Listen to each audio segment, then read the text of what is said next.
Gambar ini diambil oleh seorang warga negara Amerika. Kanak-kanak itu tunggu untuk mati, dan burung di belakang itu selepas kanak-kanak itu jatuh makan anak ini. Yang ambil gambar ini menang, dapat Pulitzer Prize, 100 juta US dollar. Setahun kemudian mati, bunuh diri. Tidak sanggup melihat gambar begitu. Terus ini Pak, tengok tulangnya begitu besar, untuk berapa orang makan?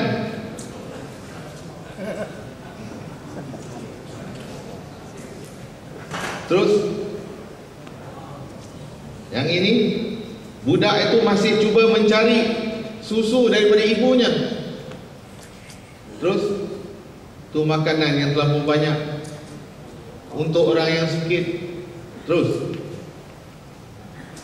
ini sudah bukan lagi orang tidak tahu nak cakap apa lagi tu. Kelaparan yang terlampau, berhari-hari tidak ada makanan. Terus itu makanan yang dibuang Pak tadi, yang kambing-kambing ni. Terus ini ibunya, itu anaknya. Anaknya masih cuba mencari susu daripada ibunya. Terus itu makanan yang kita buang tadi, yang kaya buang. Terus ini satu keluarga Pak, kelaparan terlampau, tunggu untuk maut, tunggu ajal. Yang bapak sudah bergelimpangan di bawah. Terus laporan terkini daripada United Nations Food and Agriculture yang saya ambil pada minggu lepas menyatakan bahawa 650 juta masyarakat Nusantara akan sedang menghadapi masalah kekurangan makanan. Termasuklah Indonesia, Malaysia, Filipina dan segala-galanya. 650 juta. Kenapa? Kenapa orang tak mau masuk dalam industri pertanian? Kerana ini Pak, berusaha macam nak mati, tanam itu, tanam ini, hasilnya dapat RM1,000. Nak makan apa RM1,000?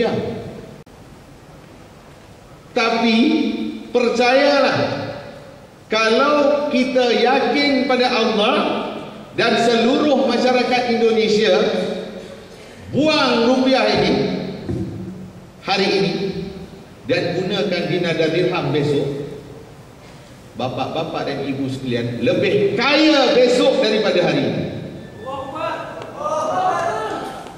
Kenapa? Kerana saya nak tanya, adakah sekiranya besok bapak-bapak bangun pagi, tengok-tengok satu orang pun tak ada duit rupiah, tak ada, satu orang pun tak ada di Indonesia ini, apakah bapak dan ibu akan mati pada hari itu?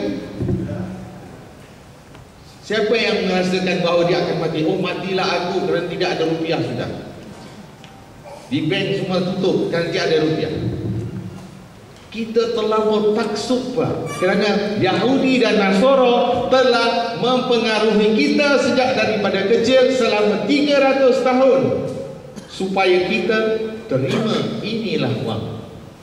Maka sekarang benda ini sudah disebati dengan kita. Maka bila kita nak kikis keluar wang, Pak Muhaimin berhempas-hulas nak menerangkan kepada masyarakat Indonesia, susah kita nak terima sebab kita telah lama didoktrinkan oleh pihak Yahudi Nasara yang bahawa inilah wang, sedangkan yang ini bukan wang. Terus kanak-kanak ini dibunuh dengan kejam. Ini kanak Palestin, kepalanya dipecahkan. Kanak-kanak ini umur 3 tahun.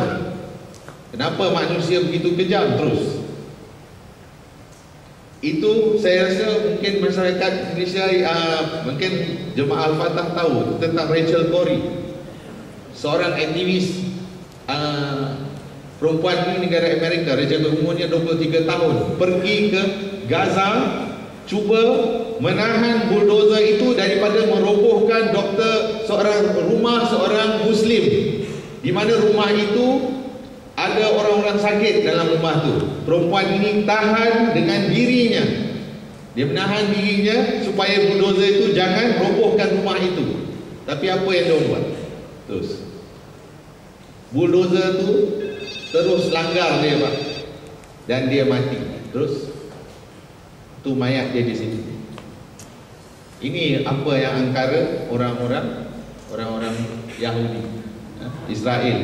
Terus itu gambar Rachel Corrie yang mana tempoh hari 3 buah kapal dihantar ke Gaza yang mereka tawan.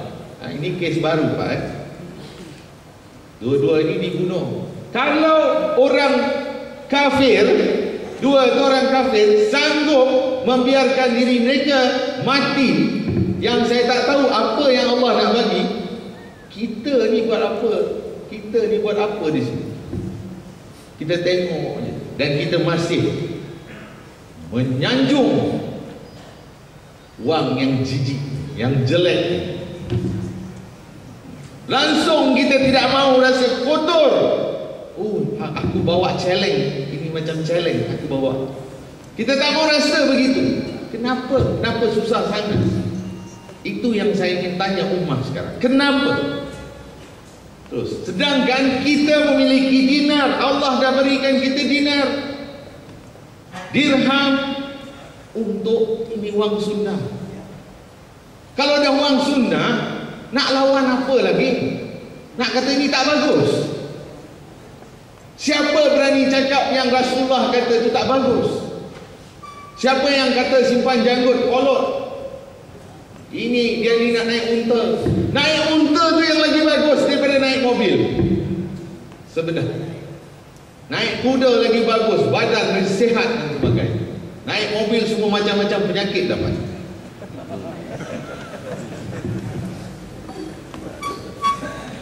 Jadi manusia kenapa? Ini semua kerana amalan riba. Kita apa? Kita beli air di kedai. Kita beli air mineral, bersih, suci, tak ada masalah. Airnya bersih, jadi kita beli. Tapi kita beli bayar dengan apa?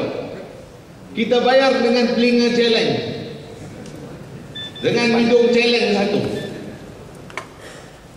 Sah kan? Jadi sah. Tapi orang tak faham. Karena Yahudi Nasara telah buat perkara ini secara halus. Bukan dia buat terang-terang, dia buat secara halus supaya kita ditipu di akhir zaman. Sebab itulah Nabi Muhammad SAW akhir hayatnya risau akan umatnya dan mengatakan ummati, ummati. Kenapa? Kenapa dia risau? Kerana umatnya tertipu dengan apa yang telah dirancangkan oleh Yahudi Nasara. Terus, pada saya yang sebenarnya lebih dahsyat pada ini adalah kita tidak mahu mengamalkan Al-Quran dan Sunnah. Itu je. Ummah kena kembali. Persediaan untuk kita berjaya di dalam ekonomi, muamalah ataupun dunia ini adalah kembali pada Al-Quran dan Sunnah. Kalau di Malaysia, orang yang begini duduk di universitas, mereka akan ingat dia ni ajar mengaji Quran. Dia tak ingat dia ni seorang yang pakar ekonomi. Tidak, tak ada. Maaf cakap pakar ekonomi atau apa pun sunnah ditinggalkan. Bagaimana untuk mengenali seorang Muslim? Bukankah Rasulullah telah memberikan ciri-ciri ini? Inilah ciri seorang Muslim, mengamalkan sunnah Nabi. Tapi orang sekarang, orang macam saya, dia bilang gila. Ini alim gila. Orang mau ke depan pakai coat, three-piece, pakai tie, dia pakai jubah, dia pakai ketayah, dia simpan janggut. Ini tak ada pisau cukur dia, tak mampu beli pisau cukur. Bukan orang lain yang cakap, orang Islam juga. Kononnya sekarang modelnya siapa? Modelnya George Bush, modelnya Barack Obama, yang mukanya licin,